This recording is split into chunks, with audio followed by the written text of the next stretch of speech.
বুঝতে পারছেন যে ডিপিএসসিতে চেয়ারম্যান নিয়োগ চলছে, কিন্তু নিয়োগের ক্ষেত্রে দেখা যাচ্ছে যে শিক্ষামন্ত্রী স্বাক্ষর হয়ে যাওয়ার পরেও কোনো অদিষ্ট কারণে নিয়োগপত্র বাতিল হয়ে যাচ্ছে।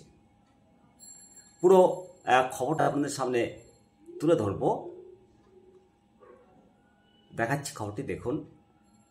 প্রথমে প্রতিবেদনটা আপনাদেরকে পড়ে শোনাই।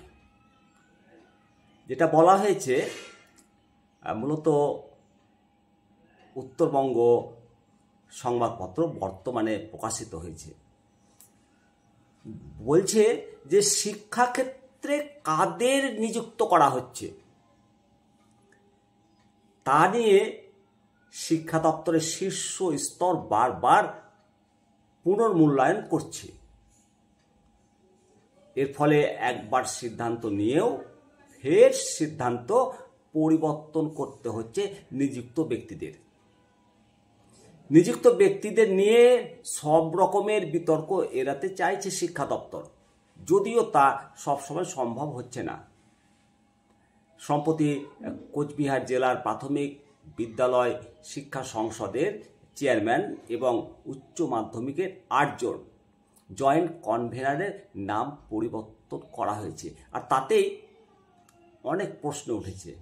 প্রশ্ন ওঠাই স্বাভাবিক। পরে বলছি, অর্ডার হয়ে যাওয়ার পরেও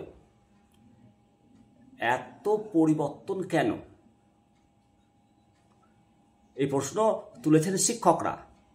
ঠিক কি হয়েছে যে পরিবর্তন? ডিপিএসসি চেয়ারম্যান নিয়োগের ক্ষেত্রে পরিবর্তন করতে হচ্ছে কেন? একবার নিয়োগ করার পরেও আবার পরিবর্তন করতে হচ্ছে। প্রাথমিকভাবে ডিপিএসসি যে চেয়ারম্যান নিয়োগের ক্ষেত্রে যেটা দিনহাটায় হয়েছে, পোস্ট গ্র্যাজুয়েটের যে স্কেলের শিক্ষক তাদের মধ্য থেকে রূপা দেবকে চেয়ারম্যান করা হবে ঠিক হয়েছিল, এবং সেই প্রস্তাবে শিক্ষামন্ত্রী প্রাথমিকভাবে স্বাক্ষর করা হয়েছিল বলে খবরে প্রকাশ। পরে সিদ্ধান্ত বদল করে রজত বর্মা নামে আর একজন শিক্ষককে সেই দায়িত্ব দেওয়া হয়েছে।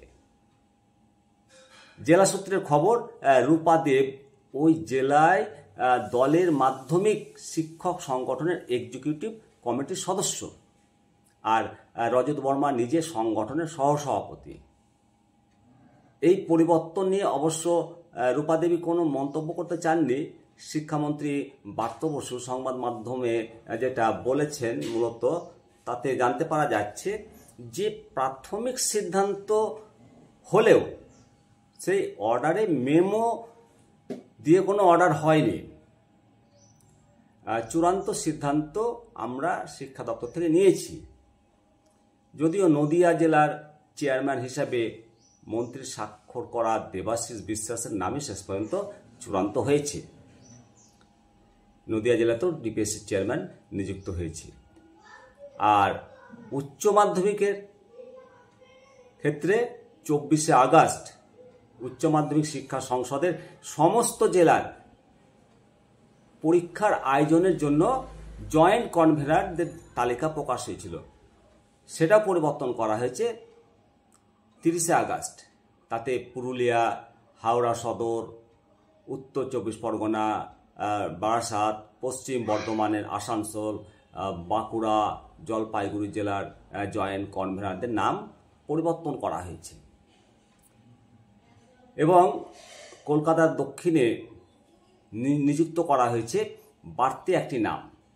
এর কারণ জানতে চাওয়া হলে উচ্চ মাধ্যমিক শিক্ষা সংসদের সভাপতি চিরঞ্জীব ভট্টাচার্য সংবাদ মাধ্যমকে বলেছেন যে এই তালিকায় উচ্চ মাধ্যমিক শিক্ষকদের রেখে মাধ্যমিক বা উচ্চ প্রাথমিক শিক্ষকদের বাদ দেওয়া হয়েছে। অনেকে প্রশ্ন তুলেছেন যে প্রথমে কেন এই স্তরের শিক্ষকদের রাখা হয়েছিল। তবে সূত্রের খবর, যেটা শিক্ষামন্ত্রীর নির্দেশে উচ্চ মাধ্যমিক শিক্ষকদের নাম অন্তর্ভুক্ত করা হয়েছে। এখানে বলতে হয় যে প্রত্যেকটা জিনিসের একটা আশা থাকে, সে একবার লিস্টেড হওয়ার পর তাকে যদি আশাহত করা হয় সেটা কিন্তু খারাপ। তাই নিয়োগ ছাড়ার আগে এই জিনিসগুলোকে একটু ভাবা উচিত, ভালো করে ভাবা উচিত, তড়িঘড়ি না করে সঠিকভাবে মূল্যায়ন করে এইগুলো ভাবা উচিত।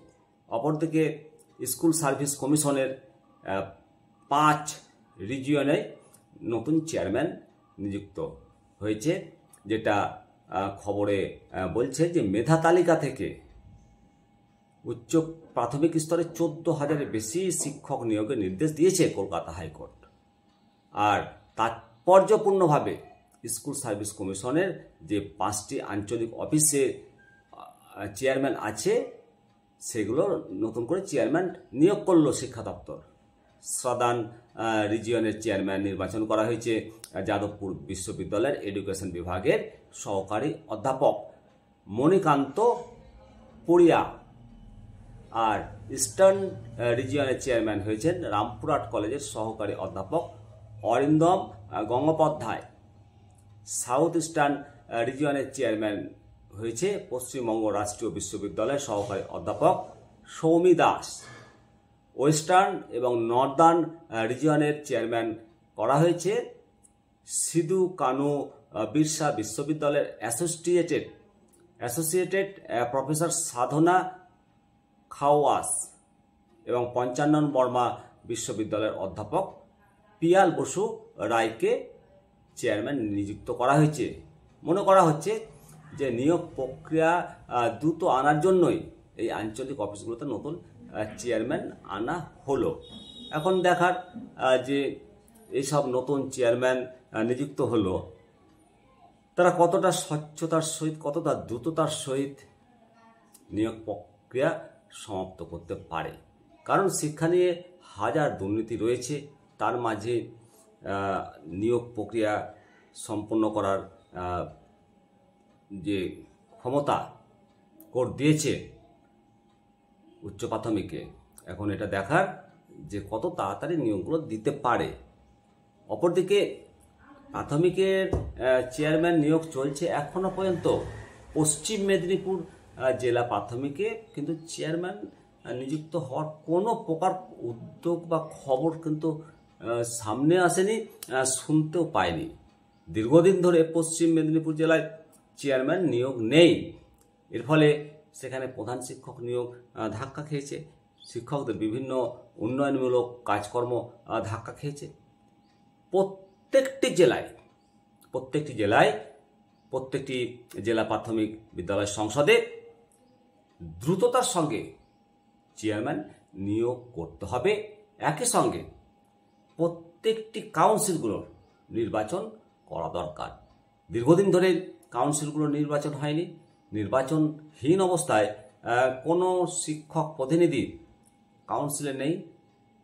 সুতরাং সমস্ত কাউন্সিলের খুব তাড়াতাড়ি নির্বাচন করা দরকার। আপনারা অবশ্যই মতামত দেবেন, কমেন্ট বক্সে মতামত দেবেন। সবাই ভালো থাকুন, সুস্থ থাকুন, আর দেখতে থাকুন নিমতিতা দর্শন। নমস্কার।